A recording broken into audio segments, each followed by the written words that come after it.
자, 안녕하세요.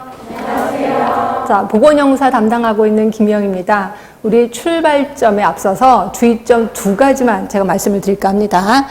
자, 첫 번째, 잘 먹어라. 자, 어떤 분은 이런 분이 계시더라고요. 수업 시간 내내 혹시 내가 잘 먹으면 괘씸죄에 걸려서 떨어지진 않을까요? 이런 얘기를 하는데 아닌 건 아시죠? 잘 먹어야 체력이 뒷받침이 될 거고, 자, 공부하다가 이런 일이 있을 거예요. 딱 보다가 너무 피곤해. 눈도 피곤하고 머리도 아프고, 아이, 설마 요 문제 나오겠어? 이렇게 많은 게, 에이, 하지 말자. 포기를 한단 말이에요. 그런 상태대로 시험을 보러 갑니다. 근데 안타깝게도 그런 문제들이 대놓고 시험 문제 나오진 않아요. 그럼 어떻게 나오느냐? 문제에 녹아져 들어갑니다. 그러면 내가 알지 못했던 것들은 모른 채로 내가 아는 눈으로만 문제를 풀게 되죠. 그러다 보면 내가 아는 문제야. 내가 아는 단어야. 그래서 아는 상식선에서 답을 쓰게 됩니다. 그러면서 나오면서 와, 이번에 시험 문제 엄청 쉬웠어. 이러면서 딱 나오다가 다른 친구들이랑 얘기하다 보면 내가 모르는 단어가 있었대. 나 몰랐는데? 내 눈에는 안 보이는데? 아, 이번에 또 실수했나 보다. 실수가 아니라 이건 실력인 거죠. 그렇죠? 그래서 이렇게 눈에 보이지 않는 것도 보이게끔 하려면 체력이 뒷받침돼야 돼. 그러기 위해서는 어떻게 해야 된다? 잘 먹어라. 그래서 조금 얄밉다 싶을 정도로 고기도 찾아 드시고 하여튼 맛있는 거 많이 드시면 됩니다.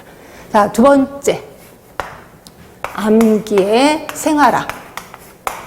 자, 지금도 잊을 수 없는 한 분이 계세요. 그분이 저한테 한 2년을 배웠습니다. 그래서 제가 이제 2년 뒤에 시험을 앞두고, 한 2개월 정도 앞뒀나요? 그래서 제가 이제, 요번에 좀 자신 있으세요? 라고 얘기를 했더니, 네, 자신 있습니다. 이제부터 암기만 하면 됩니다. 이렇게 얘기를 하시더라고요. 말도 안 되는 거지. 그쵸?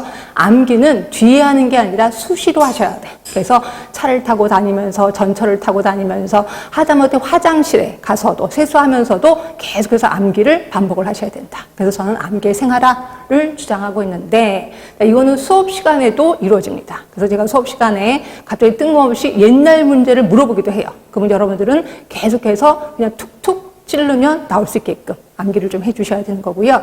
자, 그리고 이런 것들을 제가 그래서 보통 우리가 4강을 합니다. 그중에 마지막 강의 20분을 파이널 테스트로 할애를 할 거예요. 그래서 여러분들은 책을 모두 다 덮고 그동안 배웠던 거를 제가 칠판에다 쭉 물어볼 거고 여러분들은 대답을 해주셔야 된다. 하시면 되고, 그래서 파이널 테스트로 20분을 좀 정리를 할 겁니다. 그리고 나서 일주일 뒤에 여러분들이 오시면 쪽지 시험이 기다리고 있을 거예요. 그럼 쪽지 시험은 대부분의 쪽지 시험 문제들은 기출 문제로 이루어져 있습니다. 그러니까 여러분들은 기출 문제를 말 그대로 머릿속에 암기를 하는 게 좋아요. 그래서 이 부분은 이렇게 기출 문제가 나왔구나. 그럼 유사한 기출 문제가 또 나올 수도 있겠네. 그리고 이 부분은 기출 문제가 안 나왔네. 그럼 이 부분은 출제가 될 수도 있겠구나라고 이걸 완벽하게 분석을 하셔야 된다.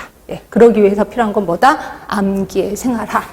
자, 저는 결국 두 가지만 지금 제시하고 있습니다. 잘 먹어라, 암기의 생활화. 요것만 제가 제시를 하고 있으니까 잘 따라오시면 될 것 같긴 해요.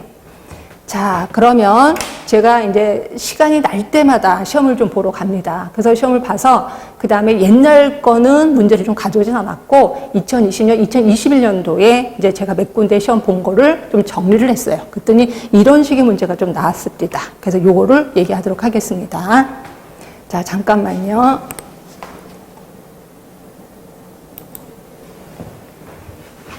보시면 맨 처음에 건강과 질병 쪽에 이제 문제가 나왔었는데 여기에는 질병의 예방 단계 1차 예방, 2차 예방, 3차 예방 요 문제 나옵니다. 자주 나옵니다. 그런데 이게 희한하게 헷갈릴 때가 있어요. 그러니까 여러분들 당연한 거 아니에요? 라고 하는데 이게 헷갈립니다. 그래서 나중에까지도 발목을 잡는 게 이 부분이다. 이 부분의 문제는 수시로 나왔었다. 이렇게 보시면 되고요. 그 다음에 총체적 모형. 그러면 딱 떠오르는 게 요거 말고도 생의학적 모형.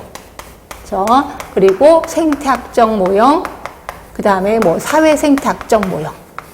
이런 것들이 시험 문제 제법 나왔겠구나. 근데 제가 시험 보러 갈 때는 총체적 모형이 주로 나왔었다. 이렇게 보시면 될 것 같고요.